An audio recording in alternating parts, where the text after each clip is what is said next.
सवाल पूछते हैं, आरोप मेरे कम नहीं है, अभी थोड़े बढ़ रहे हैं, और वो है अंधविश्वास को आप बढ़ावा देते हैं।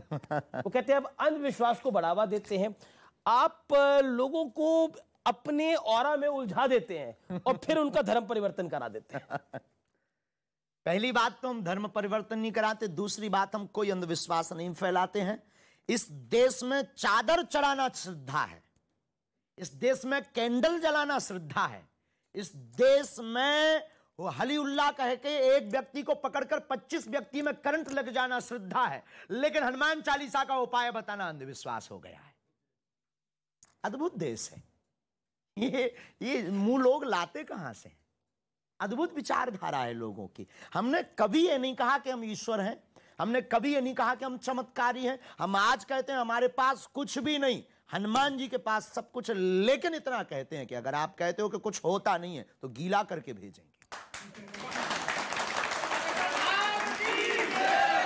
अगर कोई कहता है कि भगवान नहीं होते, ईश्वर की दिव्य शक्तियां नहीं होती हैं, हमने अनुभव किया है, चले आइए कभी Bageshwar Dham, welcome to you. लेकिन फिर अगर चमत्कारी शक्ति की बात करना, और आरोप फिर लगता है दूसरी तरफ से कि अंधविश्वास को बढ़ावा देना है ये। अंधविश्वास और विश्वास में एक बारीक लाइन, बताइए, समझाइए जरा। इस बारीक लाइन देखो, आप हनुमान जी को मानते हैं? बिल्कुल मानते हैं। क्या आप सनातनी हैं? बिल्कुल। क्या आप दीपक जलाते हैं? बिल्कुल जलाते हैं। ये भी अंधविश्वास है। तो आप कह रहे दीपक जलाना भी अंधविश्वास? अगर हनुमान चालीसा पढ़ना अंधविश्वास किसी को लग रहा, हनुमान जी की अष्ट सिद्धियों का प्रचार करना अगर अंधविश्वास किसी को लग रहा, तो उसमें अमीश देवगन जी भी अंधविश्वासी हैं, क्योंकि वो भी हनुमान चालीसा पढ़ते हैं और दीपक जलाते हैं। लेकिन अब आपको तो डिफरेंट टाइप के चैलेंज दिए जा रहे हैं। पहले एक 30 लाख वाला चैलेंज था, अब 1 करोड़ वाला चैलेंज हो रहा है। जैसे जैसे आपकी पॉपुलैरिटी बढ़ रही है, चैलेंज का प्राइस भी बढ़ता जा रहा है। हाथी चले बाजार, ये चलता रहता है। हम कोई फरमाइशी प्रोग्राम है कि किसी ने फरमाइश की हम गाना बजा दें? अरे टीआरपी पाने के लिए आप तो अपना कैमरा उठाया, आपने कह दिया। पहली बात तो हम तो ये विनोद में कह रहे हैं, पहले तो उन्हें ये फाइनल करना चाहिए कि 1 करोड़ आए कहां से उनके पास, और आए भी तो किसी गरीबों में लगा दो। बेफिजूली में हम पर खर्च कर रहे हैं, हम तो उनकी संपत्ति भी ले लेंगे, वो क्षमता हमारे हनुमान जी रखते हैं।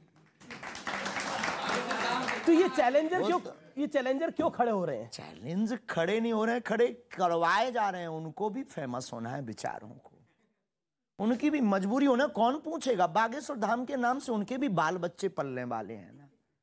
तो ये बेफिजूली की बातें हैं, घर पर बैठकर चैलेंज देना। हम यही कहेंगे, दूध का दूध, पानी का पानी 50 बार कर चुके, कभी तुम्हें मौका लगे धाम चले आओ। लेकिन का चैलेंज देना, क्या 1 करोड़ खर्चा करना, काय को बेफिजूली?